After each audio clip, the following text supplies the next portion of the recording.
découvert le télémark il y a 7 ou 8 ans. C'était une sortie de ski au lycée en fait, j'en avais toujours entendu parler mais j'en avais jamais vu.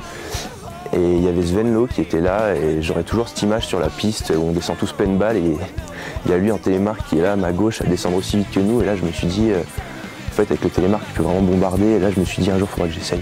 J'ai fait 3-4 sorties pour essayer et ça m'a plu tout de suite donc il y a 4 ans du coup j'en ai acheté une paire, j'ai jamais rechaussé de ski depuis. Ce qui différencie le télémark des autres sports de glisse c'est les sensations, déjà ça c'est évident. T'es plus près du sol, donc sur la piste, t'as déjà une impression de vitesse qui est autre. Dans la puff, t'en prends plein la gueule direct. Outre ça, tu redémarres à zéro, donc faut tout reprendre. Tu redécouvres complètement la glisse. Puis après, c'est aussi une famille, c'est une communauté. Quand tu croises un télémarqueur sur les pistes, bah, tu lui fais toujours un petit signe. Enfin, c'est le télémark. Aujourd'hui, j'ai largement dépassé le niveau que j'avais en ski à l'époque.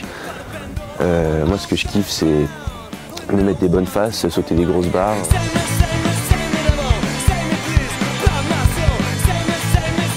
Il n'y a vraiment aucune limite.